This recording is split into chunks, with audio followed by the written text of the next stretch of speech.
Tell me, is there any culture on the face of the earth that can boast about this? No. Less than 4,000 people died.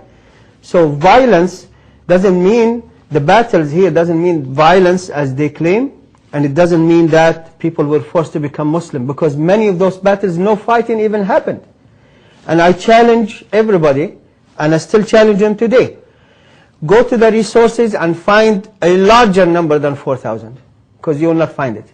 And this is amazing, amazing. Here, I mentioned several examples from the Old Testament about number of deaths according to what the prophets, ancient prophets did according to the Old Testament. Okay, now this is a revelation from God. It's not a revelation from God, but let's talk about it. Because some battles in the Old Testament, in one day, 12,000 people died. Some 100,000. All the way to 1 million people died by the hands of the mighty Jewish people. This is in the Bible now. In the Bible. One day, they say an Ethiopian army of 1 million, can you imagine? 5,000 years ago or 6,000 years ago, the Ethiopians to be able to raise armies of 1 million soldiers. I mean, China today can barely do it. With all the technological advances, America has 1.3 million soldiers. I mean, they can't do that. It's not possible. Ethiopia didn't have 1 million, maybe people, 5,000 years ago. So there is this army, and took the army all the way to Palestine, where they met the mighty Israeli army. They all died in one day. So they talk about 70 battles. Excuse me. Look at your book. You know, if one battle led to the death of 1 million soldiers, you're telling me my religion is violent? You know, you got to be serious about your religion, about what you're going to face with your Lord at one point in your life. So I compared this because it is very important. The same person who says the religion of Islam was his command to spread by the sword, the religion he preached, which is false, because there is no such commandment. I challenge the Pope, if he can hear me today, and I doubt he'll hear anything, because he's just secluded in his own world. Bring me any statement in the Quran or the prophetic Sunnah where the Prophet said, by the sword force people to become Muslim. It's not there. Absolutely not. Let's go into now, we talked about swords and these other things. Let's talk about your other book, The Prophet of Mercy, and give us some examples of mercy of this last and final messenger. And you guys can get the book at islamlife.com. Let's talk about this mercy, Sheikh. Well, since you mentioned this book, let's talk about this book now. Because here it's about Muhammad's role in Islam. Actually, in about 100 pages, I explained the religion of Islam here. And the title is about Muhammad ﷺ, because he's the one who was sent with the Quran, with Islam. I started here by talking about monotheism, because this is the major point in our religion.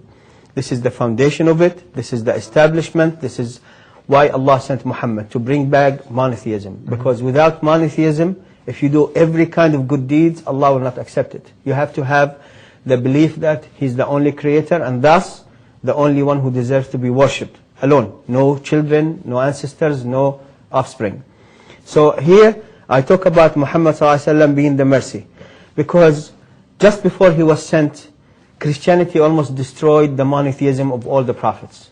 They brought a new religion that no one before in the Bible, the Old Testament, New Testament ever preached. It's not there. They go to the Old Testament, they read it from beginning to end, talking about God is one, your Lord is one, your Lord is one. And they make it mean three. When no one, Abraham never gave a speech similar to what evangelical people today give about Trinity. They never speak about Trinity. Abraham never said, by the way, there is a Lord, his name is Jesus, and he's the Son of God. He never said any of this stuff at all. So Muhammad, and this is the greatest mercy Allah sent with him, he brought back that monotheism that Christianity almost killed.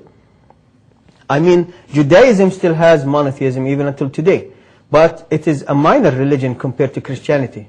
Christianity is a world religion, just like Islam, just like Buddhism, Hinduism. So they almost killed that, and Prophet Muhammad ﷺ was sent with the resurrection of Tawheed, which is monotheism, to bring us back to the one and only Lord and Creator of everything, who the only one who deserves to be worshipped. Also, a part of the mercy that was sent to Prophet Muhammad ﷺ is that Allah gave us detailed instructions on what He wants us to do, about His names and attributes. He described Himself vividly in the Quran and by the words of Muhammad. Also, He speaks about where we came from, our mission in life, we were created to worship Him, where we're going after death. Because many people think, I'm going to live only one life, it's the only life, I'm going to have the only body I'm going to have. But that's not true. Allah didn't create us to die. Allah created us to live for eternity. But there's going to be death between those two lives. The one that we are in now, which is short, and which is full of action. You have to do the action here so you'll be rewarded or punished. But that other life is for eternity. Allah created us so that we live in eternity, either in paradise or hellfire. So Prophet Muhammad was sent, sallallahu alaihi wasallam, with detailed description of Tawheed, monotheism, the essence of Allah, description of His names and attributes and His actions, His warning, His promises, and what He wants us to do. And He also was sent as a mercy in the way that He also explained the Quran in detail. Like, we have verses, ayat, in the Quran. Ayat is the plural for ayah, loosely translated to verse, that say, establish the prayer. If we leave the Quran as it is, then what's a prayer? In Arabic, if you say, all praise be to Allah, this is a prayer. But Prophet Muhammad was sent as a mercy from Allah to tell us, no, it is the prayer that we learn today, that we do today, that we practice today, the kneeling and prostrating and the recitation of the Quran, the invocation we say throughout the salah, which is called, the prayer. So Prophet Muhammad came not only with the detailed description of Allah, His names and attributes, His actions, His promises, His warnings, but a detailed information of what Allah wants us so that we earn His pleasure. And He didn't leave us like this. He told us about matters of the unseen, what's going to happen after death, at the time of death, in the grave, on the day of judgment, and the final destination that awaits each one of us. It's either to paradise or hellfire. Plus, there is vivid description in the Quran and by the words of Prophet Muhammad ﷺ about paradise and hellfire, so that you have no illusions. You know what to anticipate if you are patient and if you worship your Lord and you become among the righteous persons. Or if you don't do that, you have no, you have no illusions about what to await you if you die as an unbeliever.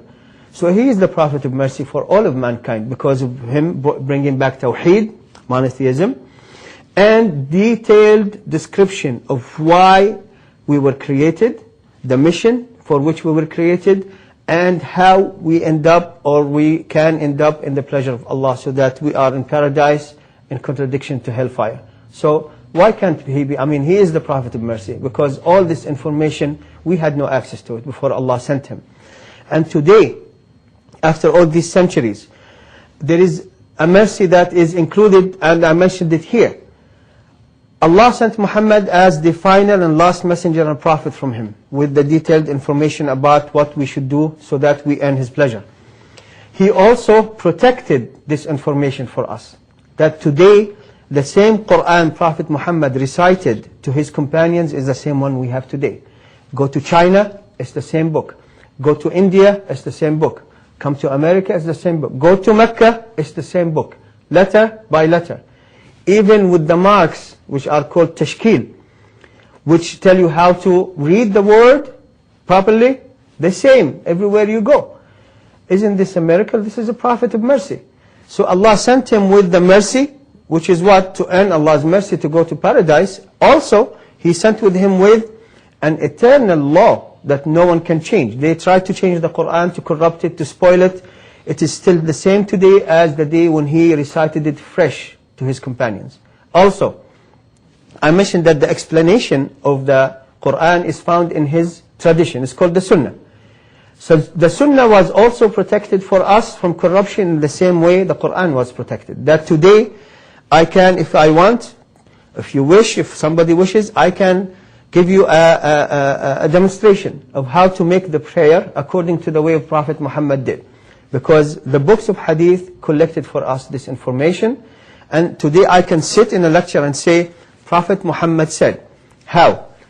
Because we have that tradition protected from corruption in books and preserved through chains of narration.